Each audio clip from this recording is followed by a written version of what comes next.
प्रभु राम देव भगवान अल्लाह खुदा ईश आदि नाम एक ही शक्ति के हैं। वो कैसा है, कहां है, कैसे मिलता है, किसने देखा है?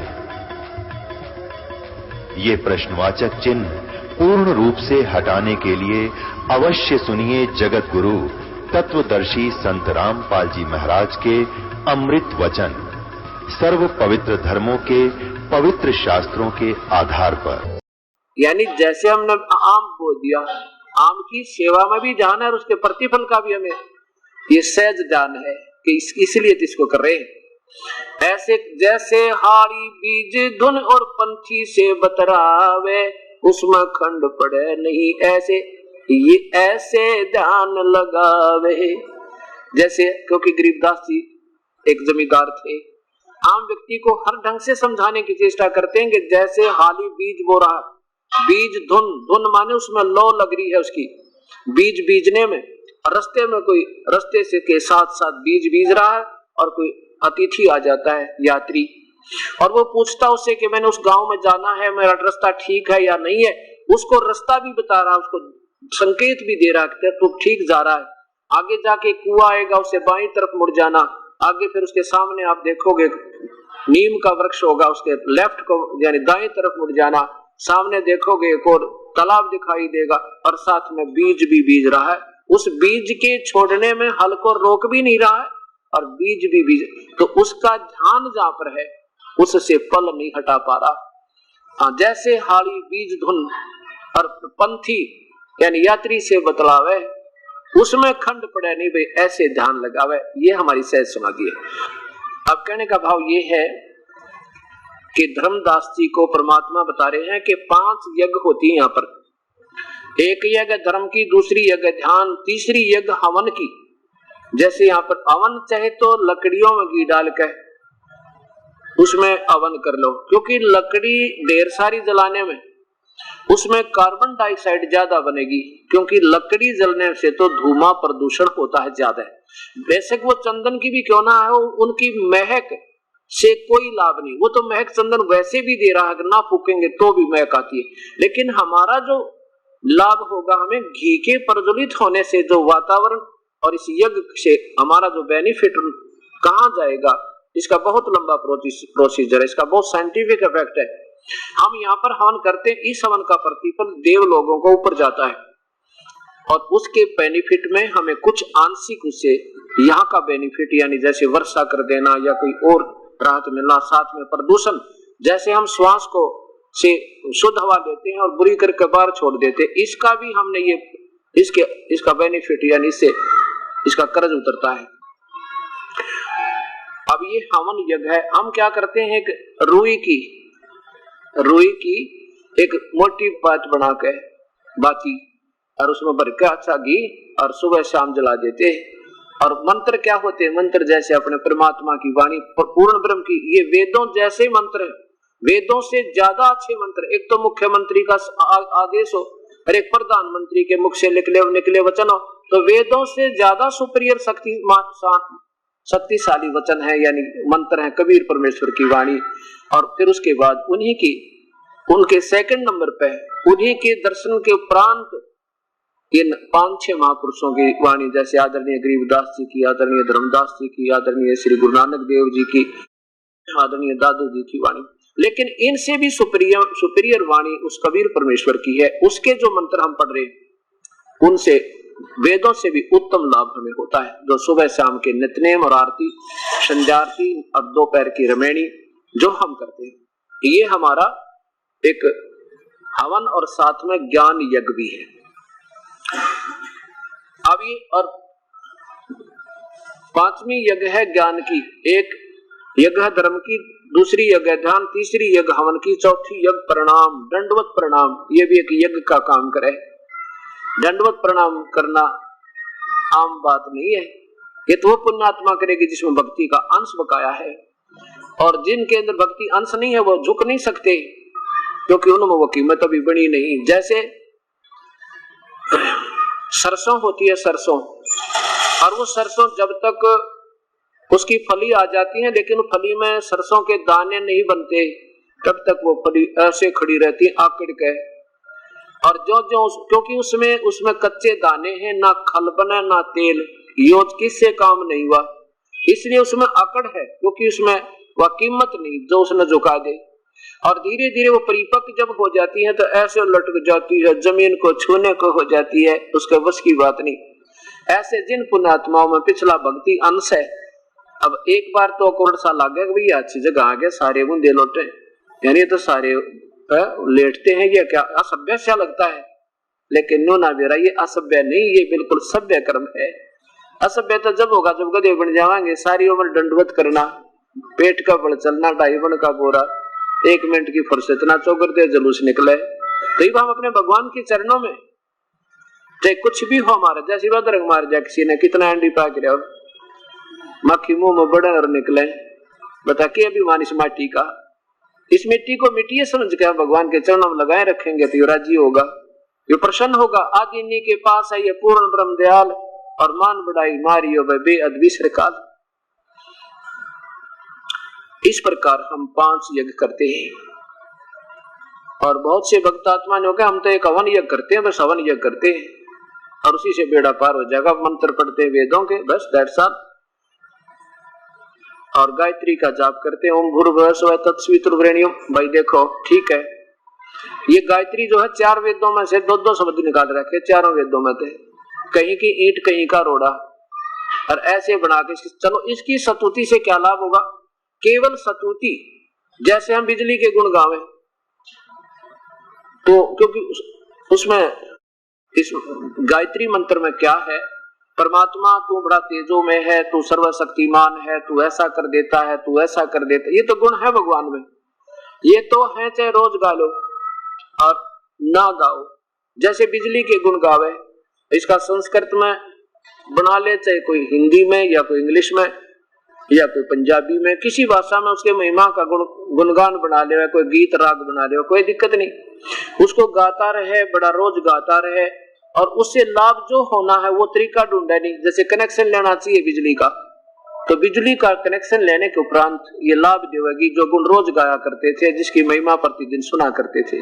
कनेक्शन लेने के बाद फिर आपने क्या है की जरूरत ना पड़े, गुण गाचे मत का, उन गुणों का आनंद ले जिसकी रोज व्याख्या होती थी, ऐसे होता है। अब कबीर साहब ने कहा, धर्मदास अगर गीता जी के केवल पाठ मात्र से लाभ हो जावे तो ये तो ना जची बात। फिर धर्मदास असमंजस में पड़ गया, भाई बात तो बिल्कुल सच का है। कहता है हम गीता जी जैसे कहती ऐसे ही तो करते हैं।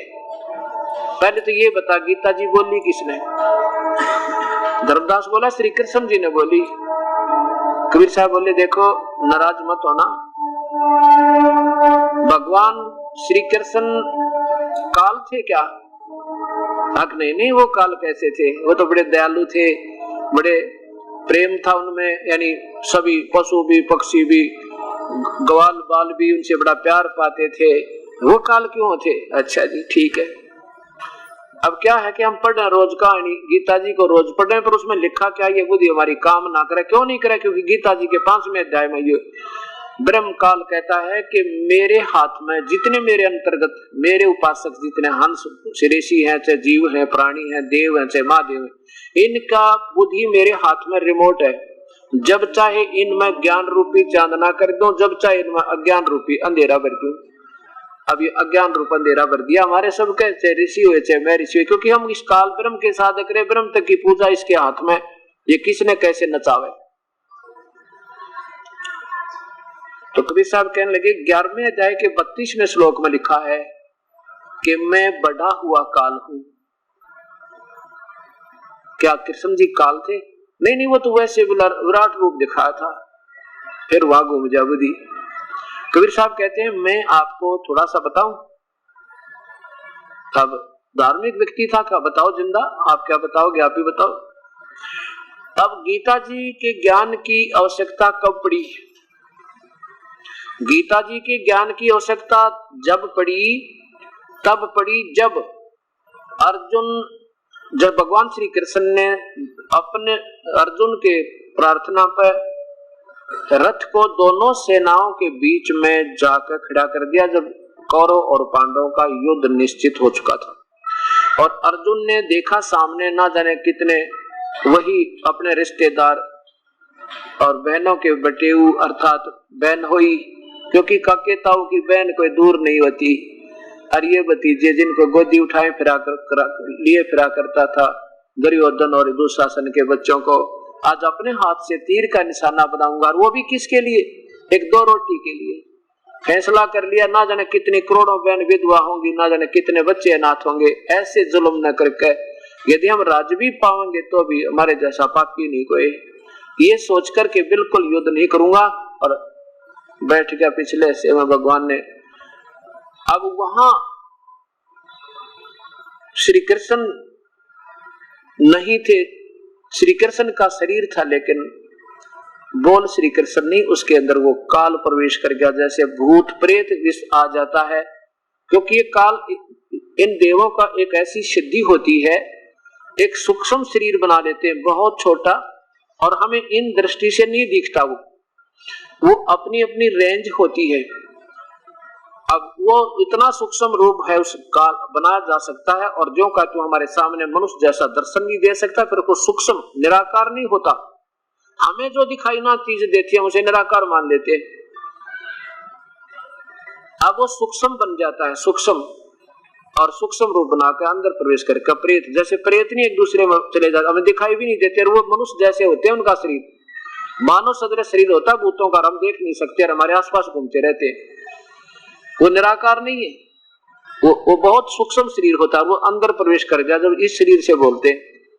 खोखा ये होता उनका बोलने का, उससे वो बोल नहीं पाते। और उसके ऊपर एक और कोट और बनाया जाता, जो परमात्मा आते हैं वो बोल सकते हैं, क्योंकि उनका शरीर इनसे असंख्य गुना ज्यादा सुंदर, और वो उसमें ये मैटर नहीं हो, मैटेरियल नहीं होता, भूत वाला भी नहीं होता। अब क्या होता है, वो काल ने देखा कि अर्जुन भी युद्ध नहीं करेगा, कृष्ण जी भी कह देंगे बतकर भाई बहुत अच्छी बात है, क्योंकि अब गीता जी के ज्ञान की इसलिए आवश्यकता पड़ी कि युद्ध नहीं कर रहा था अर्जुन। युद्ध क्यों हो रहा था?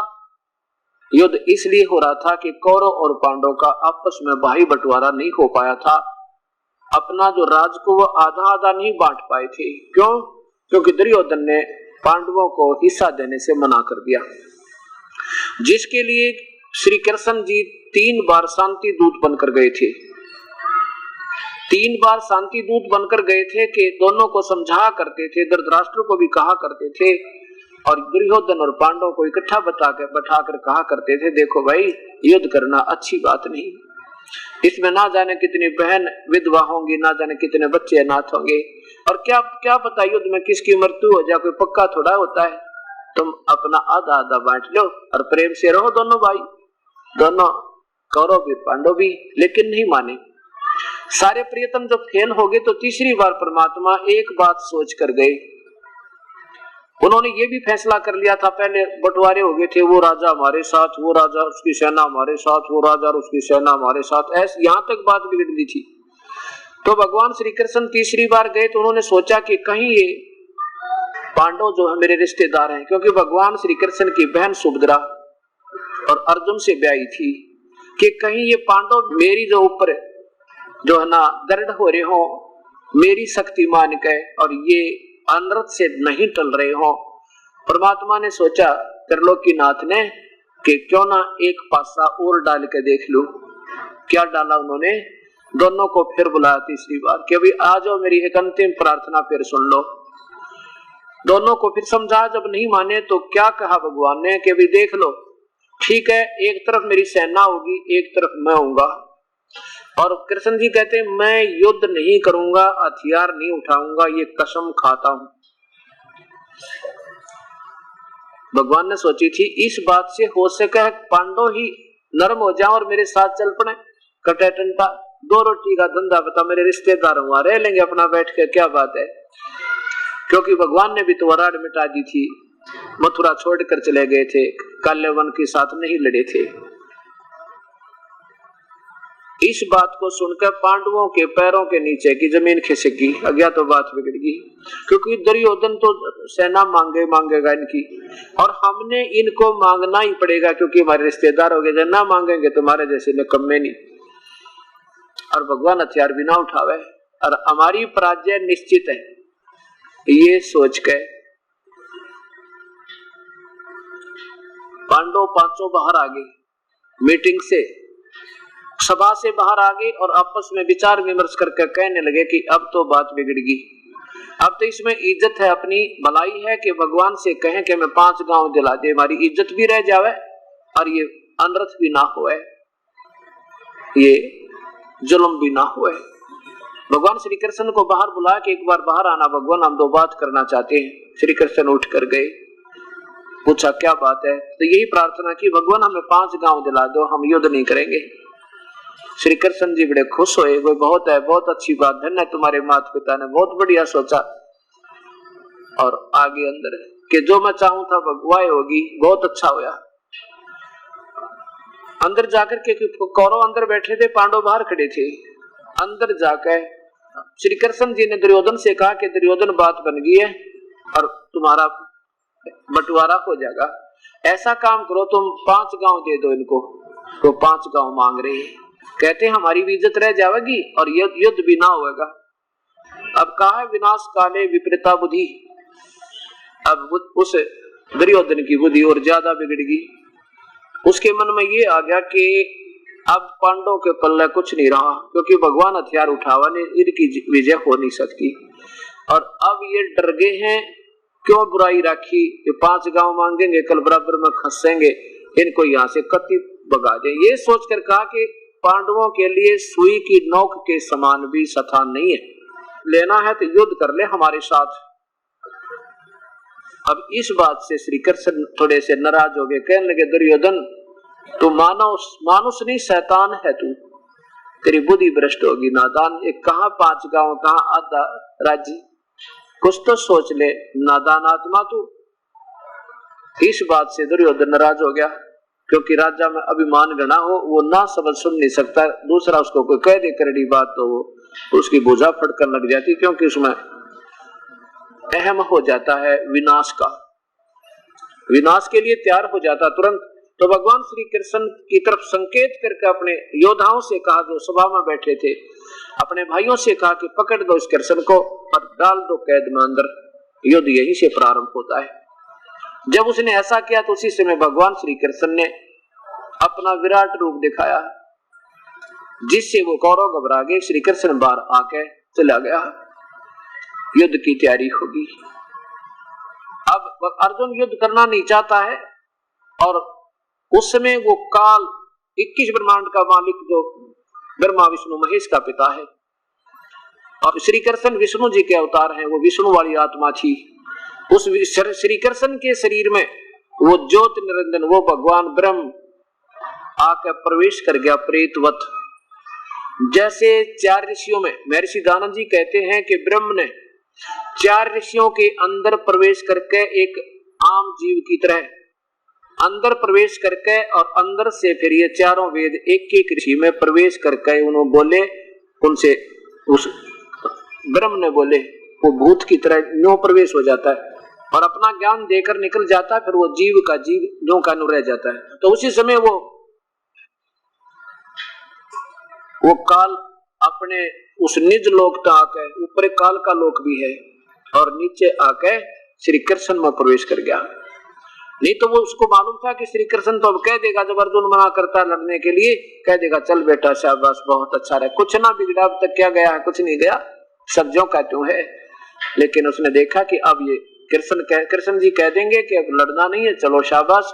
उसी समय वो काल आ गया और कृष्ण जी की आत्मा को दबा लिया। जैसे एक प्रेत आत्मा दूसरे में प्रवेश कर जाती है, और उस बोलने वाली को कुछ भी उस आत्मा जो ओरिजिनल होती है उसको कुछ नहीं मालूम है क्या बोल रहा था, जब तक वो प्रेत आत्मा उसमें रहती है, और वो निकल कर चली जाती है, फिर वो ऐसे उठकर देखता है, वो आत्मा जिसको दबा लेती है जाके बेहोश कर देती है, स्वयं उसके स्थान पर बैठकर बोलती है। वो बाद में फिर कोई और ही बताते हैं, आप ऐसे बोल रहे थे, आप ऐसे बोल रहे थे, आपने ऐसे कहा था। तो वो 2-4 बातें सीख कर फिर आप कहने लग जाता है, एक दिन मैं ऐसे बोली थी, मैं ऐसे बोल रहा था, वो उसमें नहीं मालूम था उसे। तो ऐसे वो आ गया और श्री कृष्ण में प्रवेश करके ये गीता का ज्ञान प्रारंभ कर दिया। अर्जुन ने यहाँ तक कह दिया था, भगवान इस इंद्रप्रस्थ के राज के लिए तो लड़ूंगा क्या, अगर कोई तीनों लोगों का राज भी मुझे दे दे तो भी ना लड़ूं, लड़ाई हम नहीं करें, ऐसा जल्द नहीं करूं। तो उस समय 11वें अध्याय के 32वें श्लोक में कहता है कि मैं काल हूं अर्जुन और सबको खाने के लिए अब आया हूं, परवर्त हुआ हूं। भगवान श्री कृष्ण तो पहले ना साथ रहा करते, पहले कभी नहीं कहा मैं काल हूं, बाद में कहा नहीं मैं काल हूं। और उस समय जब कहा मैं काल हूं तो ये सोचनीय विषय बना। और तू ना लड़ेगा ना तो भी मार दूंगा इनको, तू तो निमित्त निमित्त भाई। 11वें अध्याय के 46वें श्लोक में अर्जुन कहता है ए भगवान, उसका देख कर भयंकर रूप डर गया। इतना अर्जुन जैसा योद्धा शेर दिल और कांप रहा है, क्योंकि इसने डरा के धमका के बकवाद करके इस काल में उस अर्जुन को युद्ध में प्रवेश करना था। अब उसके माध्यम से इसने ज्ञान भी देना था उस परमेश्वर के डरते। तो ज्ञान तो जहां तक ज्ञान का तात्पर्य बिल्कुल सही, और जहां इसने युद्ध करवाने की अटकल लगाई वो इसने अपने लेवल तक रखी। अब क्या बताया कि अर्जुन देख रहा है, कहने लगा भगवान आप उसी चतुर्भुज रूप में आ जाओ, क्योंकि श्री कृष्ण को अर्जुन विष्णु का अवतार मान रहे थे और थे ही वो, और वो सोच रहे थे कि ये कृष्ण बोल रहा है, ये चतुर्भुज भगवान विष्णु बोल रहा है। नहीं, वो कह रहे हे विराट रूप, 1000 भुजा के भगवान, सहस्राबाहु माने 1000 भुजा के भगवान, आप अपने उसी चतुर्भुज रूप में आइए, मेरे पे देखा नहीं जाता, मैं आपको वैसे ही शंख चक्र गदा लिए हुए देखना चाहता हूं, डरता कहे। और 47वें श्लोक में कहता है, अर्जुन को कहता है वो भगवान, कहते देख ले अर्जुन, ये है मेरा वो असली रूप, ये मेरा वास्तविक स्वरूप है काल, और यो तेरे बिना पहले किसी ने कभी नहीं देखा था, ये मैंने कृपा करके तुझे दिखाया है। तेरे से पहले, आज से पहले तेरे सिवा किसी ने नहीं देखा था। अब ये बात सोचनी पड़ेगी। जब अगर श्री कृष्ण गीता बोल रहे होते, ये नहीं कहते कि तेरे बिना पहले ये विराट रूप मेरा किसी ने नहीं देखा था, क्योंकि श्री कृष्ण तो कौरवों की सभा में वो विराट रूप अपना दिखा चुके थे, ये नहीं कह सकते थे। अभी देखो इसके लिए आपने फिर यही पवित्र गीता जी देखिएगा, 11वें अध्याय के ये चंद श्लोक श्रीमद् भगवत गीता और गीता प्रेस गोरखपुर से प्रकाशित है। अध्याय नंबर 11 का श्लोक नंबर पहले 32 देखिएगा। इससे सिद्ध होगा कि मैं काल हूं। अध्याय नंबर 11 और श्लोक नंबर 32। लोकों का नाश करने वाला बड़ा हुआ महाकाल हूं। काल है, ये काल है शब्द है, मैं काल हूं। इन्होंने, अब चलो लेखक कुछ भी लिख सकता, कोई बात नहीं, महाकाल हूं, काल हूं, इसमें इन लोगों को नष्ट करने के लिए प्रवृत्त हुआ हूं, अब आया हूं मैं। बोल, ये तो भगवान श्री कृष्ण तो पहले ही विद्वान थे अर्जुन के साथ, ये नहीं कहते कृष्ण जी होते मैं अब आया हूं या प्रवृत्त हुआ हूं। इसलिए प्रतिपक्ष की सेना में स्थित योद्धा लोग तेरे बिना युद्ध ना किए बिना भी, ये सब तेरे बिना भी नहीं रहेंगे, अर्थात तेरे युद्ध ना करने से भी इनका सबका नाश हो जाएगा। अब 46 में देखो, 46 में क्या कहा है, अध्याय नंबर 11 का और श्लोक नंबर 46, ये मंत्र नंबर 46 है। मैं वैसे ही, अर्जुन कह रहा है, मैं वैसे ही आपको मुकुट धारण किए हुए तथा हाथ में शंख चक्र गदा लिए हुए, गदा और चक्र हाथ में लिए हुए देखना चाहता हूं। इसलिए विश्व रूप, हे विराट रूप, हे सहस्र बाहु, 1000 भुजा के भगवान, सहस्र बाहु माने 1000 भुजा वाले, काल 1000 भुजा का भगवान है ब्रह्म, और ये जो ब्रह्मा विष्णु महेश केवल 4 भुजा के, इनकी माता दुर्गा जो है 8 भुजा की। हे सहस्र बाहु, ये भी पहचान है कि ये काल है, आप उसी चतुर्भुज रूप से प्रकट होइए। नीचे देखो, अब 47 में ये काल बोल रहा है, भगवान वाच, हे अर्जुन, अनुग्रह पूर्वक मैंने अपनी योग शक्ति के प्रभाव से यह मेरा परम तेजो में सबका आदि और सीमा रहित विराट रूप तुझको दिखलाया है, तेरे अतिरिक्त दूसरे किसी ने पहले नहीं देखा था। ये बात बहुत विचारण की बनी कि अगर कृष्ण जी बोल रहे होते ये शब्द नहीं कहते कि तेरे बिना पहले किसी ने नहीं देखा था। इति सिद्धम के गीता जो है श्री कृष्ण नहीं काल बोल रहा है, श्री कृष्ण के शरीर में प्रवेश करके उसके अंदर स्थापित होकर और कह रहा है कि मैंने ये अपना विराट रूप तुझे दिखाई, पहले किसी तरह दिखा नहीं। तो श्री कृष्ण पहले दिखा चुके थे कौरवों की सभा में। अब क्या होता है, जैसे एक 100 वाट का बल्ब हो और एक 200 वाट का और 1000 वाट का, अब चमक दोनों में, लेकिन उनकी रोशनी मंत्र बहुत करना। और फिर सूर्य उदय हो जा, इन सब भगवानों के तेजों में शरीर है। यजुर्वेद के अंदर 5वें अध्याय में स्वयं ये ब्रह्म काल बोलता है, वेदों को भी ब्रह्म ने बोला काल ने, और ये क्या कहता है कि मेरा भी शरीर है वो भी चमकदार है और उस परमेश्वर का भी जनराट है। जनराट माने मनुष्य जैसा, जन माने मनुष्य व्यक्ति जैसा, और राट माने चमकदार, तेजों में। मेरा भी तेजों में शरीर है, उस परमात्मा का भी तेजों में शरीर है, और आम देव का भी तेजों में शरीर है। लेकिन इनमें डिफरेंस, अंतर बहुत है। जैसे ब्रह्मा विष्णु महेश का समझो 100 वाट का बल्ब, इनकी माता का समझो 200 वाट का, इनके पिता का शरीर समझो 1000 वाट की ट्यूब बल्ब हो, और कबीर परमात्मा को समझो ये सूर्य उदय हो जा, और परब्रह्म को समझो चंद्रमा, पूर्ण ब्रह्म को समझो सूर्य। तो ऐसे फिर क्या बताते हैं, तारा मंडल बैठे कर ये चांद बढ़ाई खावे, उदय हुआ जब सूर्य का वैसों तारों छुप जावे। तो परमेश्वर के उस वास्तविक शरीर के सामने, तेज के सामने सबका फीका हो जाए, दिखाई भी ना दे। जैसे सूर्य उदय होने के बाद ना चंद्रमा, ना सितारे, ना कुछ भी, ना ट्यूब, इनका कोई अस्तित्व नहीं रहता, यानी उनका कोई अहम नहीं, महत्व नहीं रहता। अब 2 प्रमाण हो गए। फिर क्या होता है, दूसरा ये कहते हैं कि श्री कृष्ण इसलिए युद्ध करवा रहे थे, भगवान इसलिए युद्ध करवा रहे थे कि अर्जुन अपने अक्षत्रिय धर्म को भूल गया था।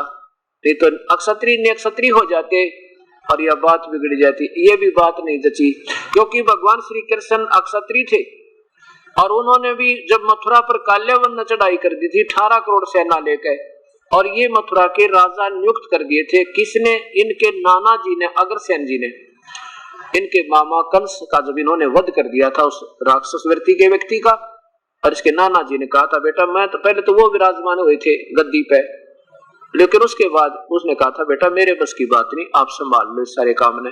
तो श्री कृष्ण मथुरा के जब राजा बन चुके थे, कुछ ही समय उपरांत नारद जी ने आकर के उनको बधाई दी थी और साथ में ये बताया था कि एक गुफा है यहाँ पे, और उसमें मुचकंद नाम का राजा सोया पड़ा है, और उसमें क्या शक्ति है कि 6 महीने जागता है, 6 महीने सोता है। जागता जब युद्ध करता है, सोता है तो खराटे भरकर सोए, और कोई जगह दे उसने अधूरी निंद्रा में तो उसके आंखों के अंदर से अग्निबाण छूटते हैं और सामने वाले को भस्म कर देता है। संकेत कर गया नारद, और ये सारी कहानी काल करवाता है, उसके हाथ में रिमोट है, नारद भेज दिया, नारद ने कथा सुना दी, चला गया।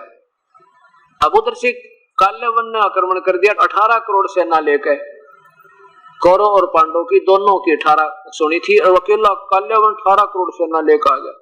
अब भगवान श्री कृष्ण ने देखा कि ये तो बात बिगड़ेगी, ना जाने कितनी बहन विधवा होंगी, ना जाने कितने सैनिक मर जाएंगे, और इसकी शक्ति भी हमारे से ज्यादा ही है। लेकिन वैसे तो राजा लोग अपनी युद्ध करने से उल्टे नहीं हटते, लेकिन ये भगवान युद्ध के विपरीत थे। और ये तो सतोगुणी परमात्मा थे, 3 लोक के मालिक थे। इतना इनमें ज्ञान था कि क्यों विनाश करा, जरा सी बात के लिए, अपने हम की खातिर मैं क्यों सत्यानाश करवाऊं किसी का।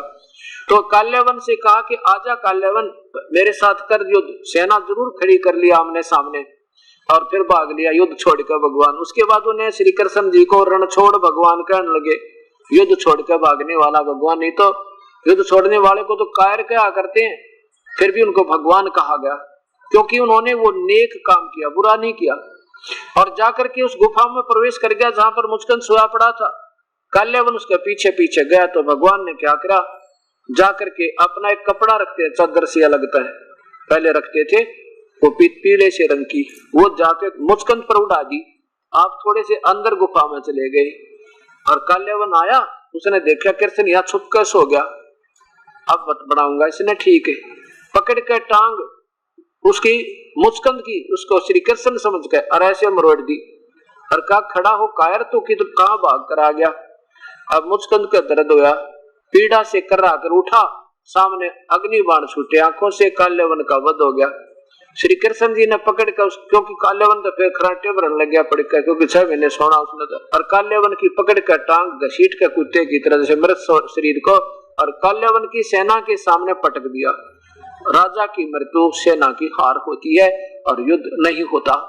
वो कहने जाते हुए कहने लगे अपने राजा की सवले के महामंत्री कि हम शीघ्र ही राजा नियुक्त करके आएंगे और कृष्ण तेरे से बदला लेंगे, तुझे छोड़ेंगे नहीं। भगवान ने सोचा अच्छे पागलों के बीच में आया था, इनको कुछ सतमार्ग बताने के लिए, कुछ राहत देने के लिए, ये पागल कुत्तों की तरफ मेरे पीछे पड़ दिए।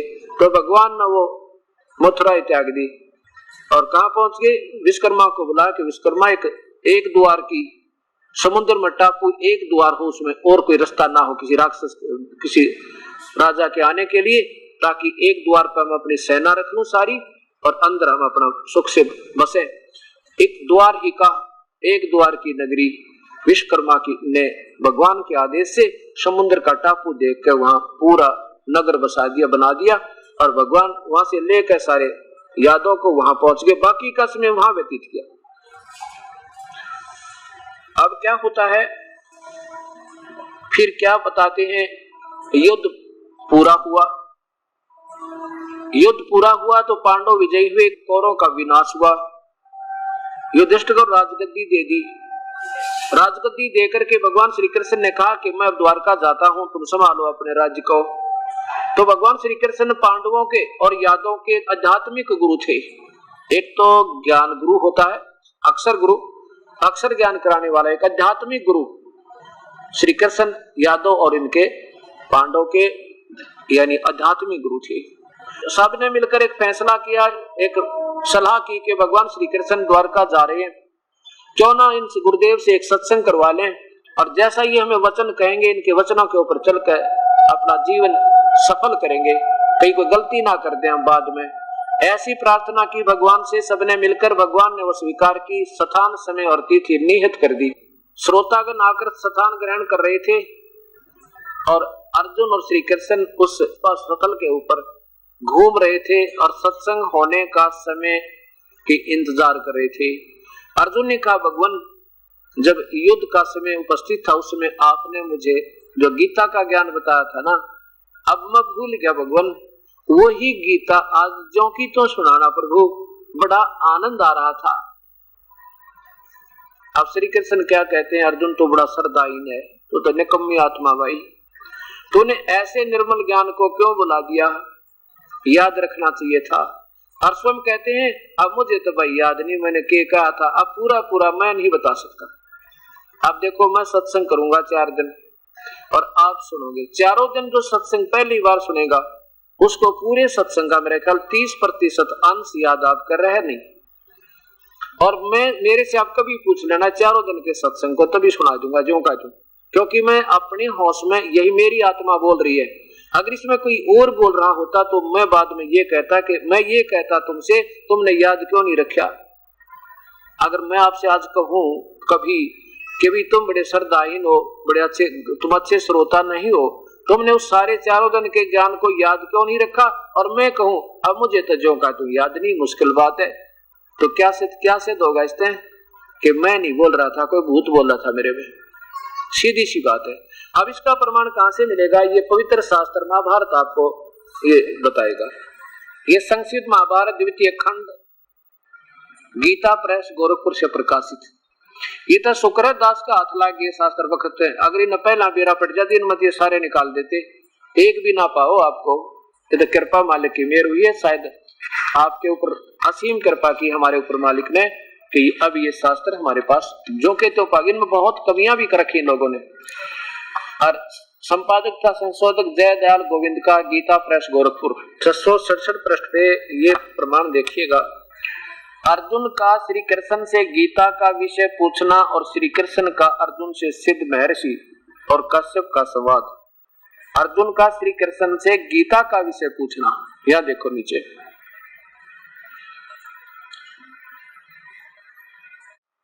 दोनों मित्र स्वेच्छा से घूमते घूमते सभा मंडप के ऐसे भाग में पहुंचे जो स्वर्ग के समान सुंदर था।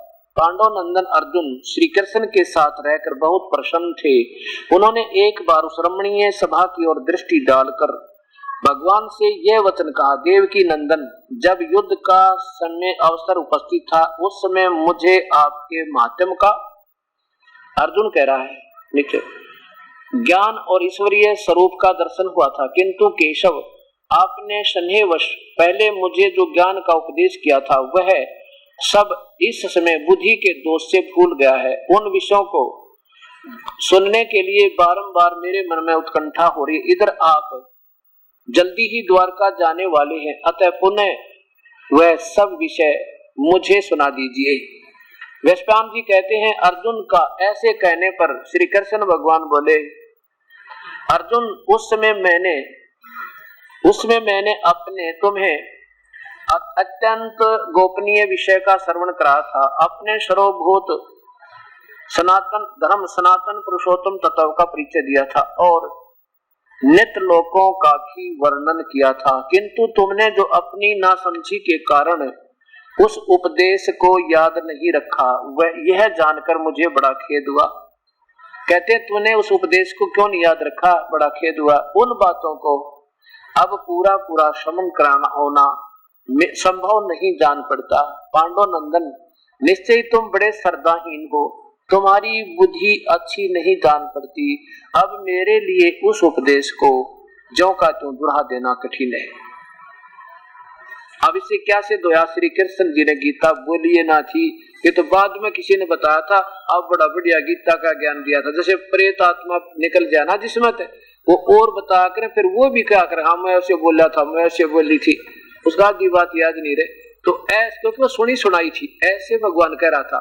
और उनको कहता है कि तुम अच्छे श्रद्धाहीन, तुमने याद क्यों नहीं रखा। स्वयं कहता मेरे तो भी याद ना, जो कहते हो मैं नहीं बता सकता। अब फिर देखो, महाभारत के युद्ध के उपरांत कई वर्ष के उपरांत वेद व्यास जी ने ये पवित्र गीता लिपिबद्ध कर दी और भगवान श्री कृष्ण का याद नहीं, बोलने वाले का तो याद नहीं, वेद व्यास ने लिख दी। फिर वो काल ब्रह्म, वो ज्योत निरंजन इस वेद व्यास जी की आत्मा में प्रवेश कर गया भूत की तरह और बैठ कर चारों वेद, क्योंकि प्राकृतिक उथल पुथल के कारण ये चारों वेद कई बार विनाश को प्राप्त हो गया, यानी ये कागज तो समाप्त हो गया, ज्ञान ज्यों का त्यों रहा।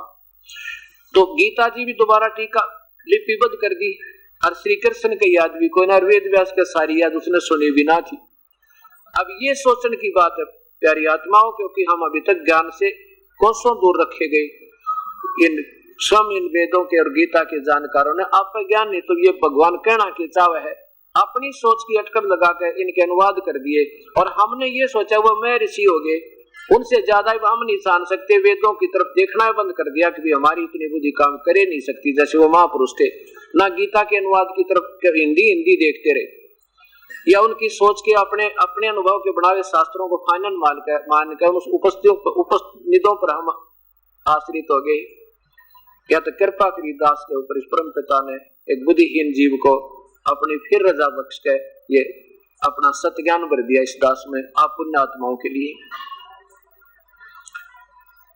अब इससे ये क्लियर हो गया कि श्री कृष्ण ने वेद गीता नहीं बोली और ये बोली काल ने ब्रह्म ने ज्योत निरंजन ने। अब धर्मदास इस बात को सुनकर बिल्कुल हक्का पक्का रहेगा, लेकिन पहली बार सुना ना, यह बात देर तो समझ में आवे। बिल्कुल सत्य है और वो असत्य ज्ञान इस सत्य को भी सत्य स्वीकार करने में समय लेता है, लेकिन ये जब समय ये आ जाएगी ना समझ में, फिर सारी ये बात पड़ जाएगी, फिर आएगी, क्योंकि वो भी तो सुनने से ज्ञान हुआ था और कितने समय से सुनते आ रहे थे। अब इसको सुनेंगे तो और शीघ्र ज्ञान होगा और वही बेड़ा पार होगा। अब धर्मदास इस बात को सुनकर और चुप हो गया। कहने लगा हम तो एकादशी का व्रत भी करते हैं। कबीर साहब बोले देखो व्रत करने के लिए गीता में मना किया है, और जैसे गीता में कहा ऐसे करोगे तो ठीक है, नहीं तो भाई बात कति मैं तो मानता नहीं। देखो महात्मा जी आगे तेरी सलाह। गीता जी के 6 अध्याय के 16वें श्लोक में भगवान कहता है कि अर्जुन ये योग माने भक्ति। योग यो नहीं कति बाल ब्रह्मचारी रहकर आसन लगाकर समाधि नहीं खोले, इसने योग कहते। योग माने यानी एक दूसरे का जोड़ मेल, यानी भक्ति। भक्ति योग के लिए की जाती है, परमात्मा की प्राप्ति से जुड़ने के लिए। योग का अर्थ होता है कि ये भक्ति न तो अधिक खाने वाले की और न बिल्कुल ना खाने वाले की और ना गणित जागने वाले की, यानी हठ योग कर सारे जागे दिखाए जा लोग दिखावा, और ना गना सोने वाले की कभी सफल नहीं हो सकती। देखिएगा श्रीमद् भगवत गीता, गीता प्रेस गोरखपुर से प्रकाशित है, अध्याय नंबर 6 का और श्लोक नंबर 16 देखो। 16 हे अर्जुन योग यानी भक्ति न तो बहुत खाने वाले का और न ही बिल्कुल न खाने वाले का। न खाना व्रत रखना और गना खाना दरी पक्का खाने फिर आलस हो जाओ, अंगड़ाई टूटे जमाइया में फायदा क्या। हे अर्जुन यह योग न तो बहुत खाने वाले का और न बिल्कुल खाने वाले का, यानी जो बिल्कुल ना खावे व्रत कहे, जिसने एकादशी का व्रत बिल्कुल ना खावे, और भी व्रत जो है ना खावे कहते वो ना खाना व्रत रखना, और न बहुत सहन करने वाले के स्वभाव वाला और न गना जागने वाले के से होता अर्थात यूजलेस। अब धर्मदास इस असमंजस में पड़ गया कि भाई ये दिख है मुसलमान और गीता याद इसके मैंने सोची भाई भगत आत्मा है तो ये सुन लिया होगा, किसी संतों के पास सुन भी लिया होगा। बात तो ये सारी है क्योंकि कबीर साहब मंत्र बोल रहे हैं उसका याद रही है बात, क्योंकि रोज पढ़ा करता कहा नो कर लेना गर्दन।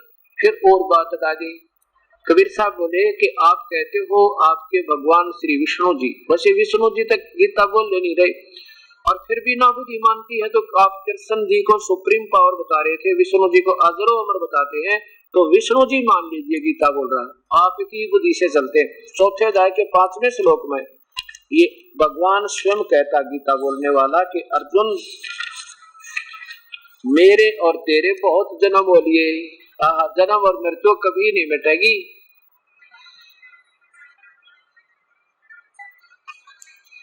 अध्याय नंबर 4 का और ये श्लोक नंबर 5 है। हे परंतम अर्जुन मेरे और तेरे बहुत से जन्म हो चुके हैं, उन सबको तू नहीं जानता, मैं जानता हूँ। इति सिद्धम के गीता बोलने वाले भगवान भी नासवान है, अजरो अमर नहीं है। और फिर देखो भगवान बताते हैं कि 15वें अध्याय का 4था श्लोक और देखो महात्मा जी, अब उसका तो याद था कंठस्थ क्योंकि रोज पढ़ा करता, उसको देखते ही भगवान के कहते उसके मन में आ जाती ओहो याद ये बात कहा, क्या कहा है। अध्याय नंबर 15 का श्लोक नंबर 4, इसका 1, 2, 3 का आशय ये है कि उल्टा लटका हुआ संसार रूपी वृक्ष अर्जुन, और ऊपर को जड़ तो पूर्ण परमात्मा है इसका, और नीचे को तीनों गुण रूपी शाखा है, रजगुण ब्रह्मा, सतगुण विष्णु, तमगुण शिव जी। और इसको इस संसार रूपी वृक्ष को जो संत जड़ से लेकर और नीचे पत्तों तक नारे नारे बता दे, भिन्न भिन्न बता देगा, उसको समझो वो वेद के तात्पर्य को जानने वाला है, वो सही तत्वदर्शी संत है। अब ये जड़ तो पूर्ण परमात्मा है, ये पूर्ण ब्रह्म, और तना इसका अक्षर पुरुष यानी परब्रह्म, और डार जो है ये ब्रह्म क्षर पुरुष, और ब्रह्मा विष्णु महेश ये तीनों देवा शाखा। कबीर साहब अपनी वाणी अपने महिमा को आप ही बताते रचे हुए को, अक्षर पुरुष एक पेड़ है, निरंजन वाकी डारे, ये तीनों देवा शाखा है, भाई पात रूप संसारे। अक्षर पुरुष एक पेड़ है और निरंजन वाकी डार, और तीनों देवा शाखा है, ये पात रूप संसार। और ये बता कि जो संत इस संसार रूपी वृक्ष को तत्व से मूल से लेकर यानी जड़ से लेकर नारे नारे सब ब्रह्मांडों की, परब्रह्म कौन है, ब्रह्म कौन है, जड़ पूर्ण ब्रह्म है, तना इसका परब्रह्म है और डार इसकी ब्रह्म है, और ये तीनों देवा साक्षात ब्रह्मा विष्णु महेश है।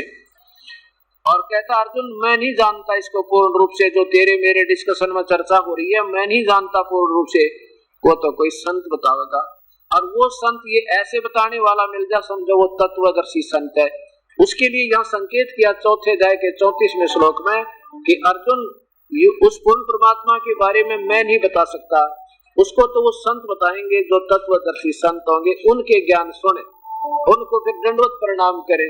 कतिवी नंबर भाव है अध्याय नंबर 4 का और श्लोक नंबर 34 देखो।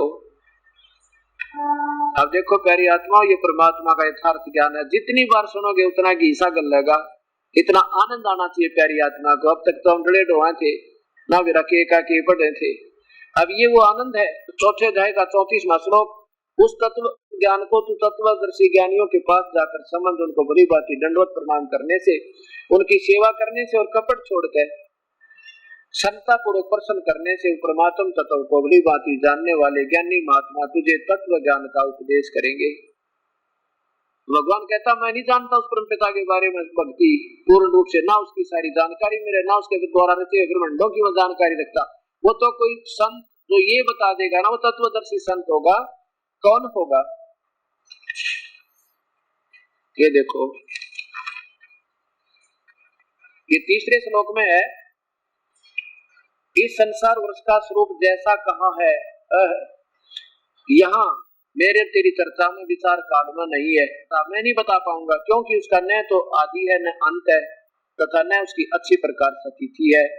और इसलिए इस सुदृढ़ मूलम, इस दृढ़ अति दृढ़ मूल वाले संसार रूपी पीपल के वृक्ष को सच्चे ज्ञान अतरूपी हथियार से काटा जा सकता है। अब फिर उल्टा फिर चलो 2 नंबर पर फिर देखो, 1 नंबर देखो पहले 15वें अध्याय का। अब यहाँ से क्योंकि इसको जितना बार सुनेंगे उतना हरदम या सत समावेगी। 15वें अध्याय का प्रथम श्लोक, आदि पुरुष मूल परमेश्वर मूल वाले, यानी जड़ तो पूर्ण परमात्मा है उस संसार रूपी वृक्ष की, और अधय शाखा नीचे को शाखा वाला ये, और संसार रूपी पीपल के वृक्ष को अविनाशी कहते हैं, वेद जिसके पत्ते कहे गए हैं।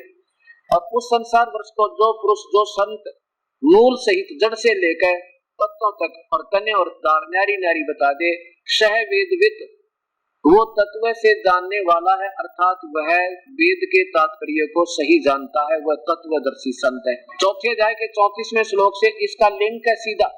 अब बता भी दिया कि तत्वदर्शी संत कौन होगा, जो सारे संसार रूपी ब्रह्मांडों को यानी सारे संसार रूपी वृक्ष को, जड़ कौन है पूर्ण ब्रह्म है, तना उसका पर ब्रह्म है और डार उसकी ब्रह्म है, और तीनों देवा उसके पुत्र ब्रह्मा विष्णु महेश, रजगुण ब्रह्मा सतगुण विष्णु तम गुण शिव जी है।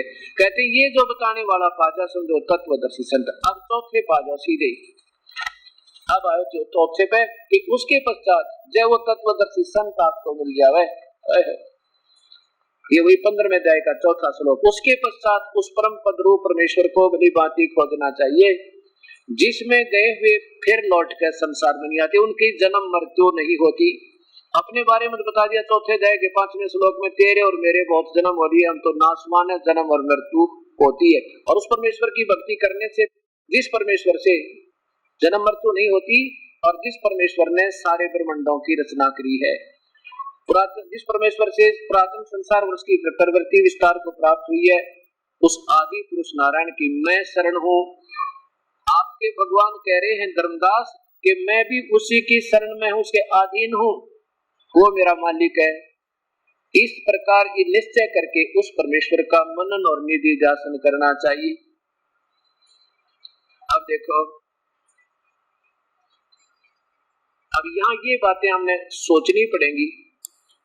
फिर कहता है धर्मदास को कबीर साहब के, देखो 18वें अध्याय का फिर देखिए 62वां श्लोक,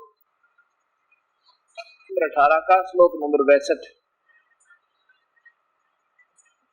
हे भारत सब प्रकार से उस परमेश्वर की शरण में जा, उस परमात्मा की ही कृपा से तू परम शांति और सनातन परम धाम को यानी सतलोक चला जाएगा। शाश्वतम शतानम, शाश्वतम शतानम यानी सनातन परम धाम सतलोक को प्राप्त होगा, और वहां जाकर फिर जन्म मृत्यु कभी नहीं होती। नहीं तो मेरे पास रहेगा तो तेरी भी मृत्यु जन्म और मेरा भी जन्म मृत्यु। अब ये बातें अब धीरे धीरे आपके समझ में आएंगी। ये समझ में आएगी ना, फिर बेड़ा पार कई पीढ़ी ताई का सुख आपका होगा, क्योंकि मानव शरीर का एकमात्र उद्देश्य केवल प्रभु पाना और काल के जाल से पीछा छुटवाना है। अगर यही नहीं बनाते राष्ट्रपति बन जाना यहाँ पर, क्योंकि अपने भाग से तो आपको सुख होगा, आपका ही कर्म आपको प्रधानमंत्री राष्ट्रपति बना होगा, क्योंकि पिछले जन्म में आप पुण्य कर्मी होगे तो बनोगे, और उस मलाई में खाकर चले जाओगे अपने पुण्य कर्मों को, भविष्य की नहीं बनेगी तो फिर पशु बनेंगे। ये परमात्मा का नियम। अब धर्मदास इन बातों ने सुनकर असमंजस में पड़ गया। कहने गए भगवान ये आदमी है घम चक्कर, ये दिखा तो एक जो है जो क्या नाम है मुसलमान, और सारे शास्त्रों को कंठस्थ याद किए फिर उसने सोचा भाई ये साधु लोग होते हैं, इनमें कुछ सिद्धि पिद्धि भी होती है, ये ऐसे कोई तो ना सुन सुना ली होगी, ऐसे करा हुआ। फिर कबीर साहब ने बताया कि आप कह रहे हो कि ब्रह्मा विष्णु महेश तो अजरो अमर है, ये अजरो अमर तो नहीं है। देखिए देवी भागवत महापुराण प्रश्न नंबर 3 स्कंद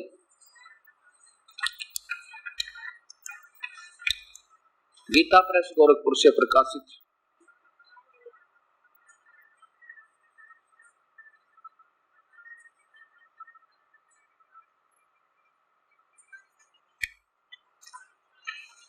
इसके अनुवाद करता है हनुमान प्रसाद पोदार चिमन लाल गोस्वामी, और ये गीता प्रेस गोरखपुर से प्रकाशित है, मुद्रित है। इसके तीसरे स्कंद पे अर्थात 114 पृष्ठ से प्रारंभ करेंगे। मैं आपको केवल वो दिखाऊंगा 123 नंबर पृष्ठ पे, जिसमें भगवान विष्णु स्वयं स्वीकार करता है कि हम तो जन्म और मृत्यु के अंदर। तीसरा स्कंद भगवान विष्णु अपनी माता दुर्गा की स्तुति करता, तुम शुद्ध स्वरूपा हो, सारा संसार तुम्हीं से उद्भासित हो रहा है, मैं विष्णु ब्रह्मा और शंकर हम सभी तुम्हारी कृपा से विद्यमान है। हमारा तो आविर्भाव माने जन्म और तिरोभाव माने मृत्यु हुआ करता, हम तो जन्म और मृत्यु के अंदर, हम अविनाशी नहीं है। और केवल तुम नित्या हो, जगत जननी और प्रकृति देवी हो और सनातनी देवी। प्रकृति शब्द गीता में काम आएगा आपको, जो ब्रह्मा विष्णु में इसके माता पिता बताऊंगा आपको। यह देखो शंकर, भगवान शंकर बोले देवी यदि माँ भाग विष्णु तुम्हीं से प्रकट हुए हैं तो उनके बाद उत्पन्न होने वाले ब्रह्मा भी तुम्हारी बालक हुए, फिर मैं तमोगुणी लीला करने वाला शंकर क्या तुम्हारी संतान नहीं हुआ, अर्थात मुझे भी उत्पन्न करने वाली तुम हो। अब दोनों बात सिद्ध होगी, ब्रह्मा विष्णु महेश नासवान है, अविनाशी नहीं है, और इनकी माँ जो है ये दुर्गा है, और ज्योत निरंजन ब्रह्म ये काल इनका पिता है। प्रकृति दुर्गा को कहते हैं। फिर कबीर साहब ने बताया कि 14वें अध्याय के 3, 4 और 5 श्लोक को फिर देखिए धर्मदास, इसमें स्वयं ये काल कहता है कि दुर्गा तो मेरी पत्नी है, और ये तीनों गुण रजगुण ब्रह्मा सतगुण विष्णु तमगुण शिव जी ये इसी प्रकृति से उत्पन्न हुए, दुर्गा से। ये पवित्र गीता जी। और यहाँ देखिएगा ये 14वां अध्याय 14वां अध्याय, और यहाँ देखो तीसरे श्लोक में लिखा है, हे अर्जुन मेरी महत प्रकृति ये दुर्गा तो सभी प्राणियों की योनि अर्थात गर्भाधान स्थान है। मैं काल उस योनि में चेतन समुदाय गर्भ को स्थापन करता हूँ। जड़ उससे तत् माने उससे सब भूतों की उत्पत्ति होती है, सब प्राणियों की उत्पत्ति होती है। नीचे देखो चौथे में, हे अर्जुन नाना प्रकार की सब योनियों में जितने मूर्तियां अर्थात शरीरधारी प्राणी उत्पन्न होते हैं, प्रकृति तो उन सब की गर्भधारण करने वाली माता है। मैं काल बीज स्थापन करने वाला सबका पिता हूँ। और 5वें में देखो कमाल कर दिया, प्रकृति से उत्पन्न तीनों गुण रजगुण ब्रह्मा सतगुण विष्णु तमगुण शिव जी, ये प्रकृति से उत्पन्न अर्जुन ब्रह्मा विष्णु महेश ये तीनों प्रकृति से उत्पन्न तीनों गुण अविनाशी जीवात्मा को शरीर में बांधते हैं। अर्थात दुर्गा इनकी माँ है, ये काल ब्रह्मा विष्णु महेश का पिता है। अब इसके लिए फिर आपका, क्योंकि हर सत्संग में नई नई आत्माएं आती हैं, उनको ये असमंजस बना रहेगा कि ये ब्रह्मा विष्णु महेश गुण कैसे हो गए। ये भी इस देवी भागवत महापुराण में आपने अभी कर निर्णय लेना होगा, और तब ये हृदय आपका गदगद होता रहेगा। नहीं तो आपको शंका बनी रहेगी और आप आगे सत्संग भी नहीं सुन पाओगे। ये देवी भागवत महापुराण सभास्तिकम से मातम खेमराज कृष्ण दास प्रकाशन बम्बई, इसके तीसरे सकंद में देखिएगा, ये दूसरा सकंद समाप्त होता है। अथ देवी श्री देवी भागवत श्रीमद देवी भागवते भाषा टीका युक्ते तृतीय सकंद प्रारंभ थे। फिर देखिए शुरू से, अथ श्रीमद देवी भागवते भाषा टीका युक्ते तृतीय सकंद प्रारंभ थे। इसमें भगवान शंकर कहते हैं, ये 7वां अध्याय श्लोक समाप्त हुआ, 8वां प्रारंभ हुआ ये मंत्र। भगवान शंकर कहते हैं, माता यदि हमारे ऊपर आप सदा दया युक्त हो तो मुझको, हमको यानी मेरे समेत मुझको तमोगुण किस प्रकार प्रदान किया, ब्रह्मा रजोगुण और हरि यानी विष्णु को सतोगुण क्यों बढ़ा दिया। नीचे देखो संस्कृत, यदि दया धर्मना, यही 7वां समाप्त हुआ, 8वां प्रारंभ हुआ। संस्कृत देखिए, यदि दया धर्मना न सदाम्बिके कथम है विहित है। भगवान शंकर कहता अहम माने मैं क्यों बना दिया तमोगुण, और कमल से उत्पन्न होने वाले ब्रह्मा को रजोगुण संभाव क्यों रजोगुण बना दिया, और सुविता किमो सतोगुण हरि, आपने भगवान विष्णु को सतोगुण क्यों बना दिया। इति सिद्धम, रजगुण ब्रह्मा है, सतगुण विष्णु, तमगुण शिव जी। ये भी आपके सामने सिद्ध हुआ। अब इन बातों ने सुनकर धर्मदास की तो सिट्टी फिट्टी तो होगी खत्म, और उसने सोचा भाई अच्छा नास्तिक टकराया, आज तो ये बड़ा कमबख्त आदमी, और बात सारी साची कह। तो कबीर साहब ने कहा कि जिसको कहो तुम नंद का लाल, वो कहे मैं सबका काल। कबीर साहब बोले जिसको तुम नंदलाल कहो और वो कहे मैं सबका काल, सब ने खाऊं। और 11वें अध्याय के 21वें श्लोक में अर्जुन आंखों देखा बताता है, भगवान आप तो देवताओं को भी खा रहे हो, ओए होए जो आप ही के गुणगान करे और आपके आगे हाथ जोड़े खड़े। ये देखियो वही पवित्र गीता जी 11 के श्लोक नंबर 21 में अर्जुन ने कहे परमात्मा आप तो इन ऋषियों ने भी खाओ और देवताओं को भी जो आप पे आगे हाथ जोड़े, आपके मंगल स्रोत वेदों के अनुसार सतोत्तर आपसे मंगल कामना कर रहे हैं, बख्श दो उन्हें भी खाओ आप। 11वां अध्याय का श्लोक नंबर 21 ऊपर देखो, ये श्लोक नंबर 21 है।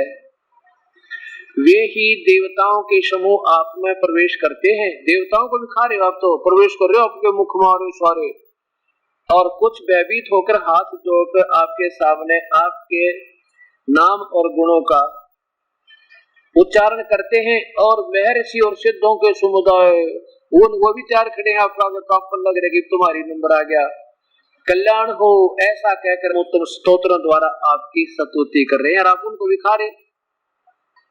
फिर ये क्या कहता है 11वें अध्याय के 32वें श्लोक में, अर्जुन मैं तो काल हूं भाई, सब ने खाऊंगा, किसी ने ना बख्शू। यहाँ कबीर साहब कहने लगे धर्मदास अब मान लीजिए आप श्री कृष्ण कह रहे हो, वैसे कृष्ण जैसी पुण्यात्मा काल नहीं थी, वो तो सतोगुण भगवान थे, वो तो उनके पास गोपियां भी प्यार पाया करती थी, गायें भी आकर के खड़ी हो जाती थी, उनका एक ट्रक देखती रहती थी। नहीं हो सकते धर्मदास, पर भाई तेरी बुद्धि के अनुसार, क्योंकि आपकी बुद्धि डाउन नहीं आ रही अभी है। फिर परमात्मा ने उसको छेड़ने के लिए कहा जिसको कह तो नंद का लाल और वो कह मैं सबका काल। बताओ फिर काल की पूजा करके वो सब ने खावा, तो उसके उपासकों को भी खा रहा, तो आप ही देख रहे हो, अर्जुन आंखों देखा। बता धर्मदास बोला बाबा जी जिंदा मुझे शिक्षा ना दे और घना ना बोला, मेरी आत्मा दुख है श्री कृष्ण के बाब ना नू घना मत का मेरे इन हमारे भगवानों के बारे में। कबीर साहब बोले भाई कुएं में पड़े, आंखों देखी बिना मानता गधा कहीं का। परमात्मा कहते हैं कि जान बूझ साची तजे और फिर भी करे झूठ से ने वाकी संगति है प्रभु, फिर सोपन में बिना दे। इतना सोच के अंतर ध्यान हो गए परमात्मा। अब धर्मदास की आत्मा तो मान रही थी भाई बात तो महाराज जी सारी सच्ची कह रहे थे, और देख कर्म इनने किसे कर्म बिगाड़े। और आंखों से जब एकदम अदृश्य हो गया तो और बड़ा डर लग गया, और यथार्थता समझ में आ गई कि कोई आम व्यक्ति का नहीं था भाई। जब मुसलमान होकर एक एक शब्द याद कर रखे, हर गीता हर वेद और शास्त्र के, ये आम आदमी नहीं था, ये तो हो सके कोई भगवान हो कोई देव हो, और तूने तो जुल्म कर दिया, पाप का भागी हो गया, क्योंकि भक्त आत्मा का डरा बहुत करे। उसने सोची सारी रात नींद ना आई, नींद नहीं आई तो और यूं प्रार्थना करे भगवान एक बार आ जाओ फिर दोबारा, एक बार दर्शन दे दो, आपने मैं कुछ नहीं बोलूं, सारी बात सुनूंगा आप, क्योंकि वो सारी बात सामने आने लग रही तो काल हर सब ने खावा, ब्रह्मा विष्णु महेश ने यो सब देवता ने बिना छोड़ा। और यो आप ये तो बात गीता बोली को ना श्री कृष्ण ने, क्योंकि बेशक उस समय ना मनवा पर बाद में विचार करने पर विवश हो जाएगा वो प्राणी, चाहे कितना शाना बन रहा हो, कितना आरूढ़ हो इस पुराने ज्ञान पे। तो सुबह मनसा मार के अपना क्या करा, वक्त से उठा और ऐसे जमीन लिपी, रोटी बनाने लग गया और खाना बनाते अपनी जैसी पूजा मन मार के करी। पर उस दिन उसके बाद पूजा करने को दिल कती नहीं किया उसका। सवेरे अपना खाना बनाने लग गया, रोटी बनाऊं पहले तो। अब खाना बनाने लगा तो एक मोटी लकड़ी लाया तोड़ के जंगल में तो ढूंढ के लानी, वह बीच तक थोड़ी थी होलो थी, और वो उसने लगा दी चूल्हे में। सही होगी लकड़ी और लगा के अग्नि जला दी, प्रज्वलित कर दी, रोटी बनाने लग गया, सब्जी सुब्जी बना के। और जब देखा ना वो जलती जलती जब बिल्कुल चूल्हे के पास आ गई, बाकी बच गई 1 फुट की 1.25 फुट की। जब उसकी दृष्टि पड़ी उस लकड़ी के पिछले हिस्से पे, उसमें तो क्या देखा उसने, ना जाने कितनी ये काली काली चींटियां अपने अपने अंडों को मुंह में लेकर बच्चों को या कुछ वैसी उससे बाहर भाग रही हैं बाहर उस सुराख से। और सुराख के पिछले हिस्से पे लकड़ी जो गिल्ली होती है थोड़ी थोड़ी, चाहे मामूली सी भी गिल्ली क्यों ना हो, उसके पिछले हिस्से पे तरल पदार्थ सा ऐसे उबलता जैसे चाय उबला करे, उसमें चींटियां गिर रही हैं, चटक चटक होकर जल रही, क्योंकि बाहर निकलने जगह ना मिला, रास्ता नहीं मिला। और अंदर कुछ वैसे अग्नि में जल गई। जब धर्मदास ने देखा उस प्यारी आत्मा ने, क्योंकि साधु कोई भी किसी मार्ग पर लग रहा है, चाहे वो किसी पंथ से संबंधित है, वो प्यारी आत्मा में दया बहुत होती है।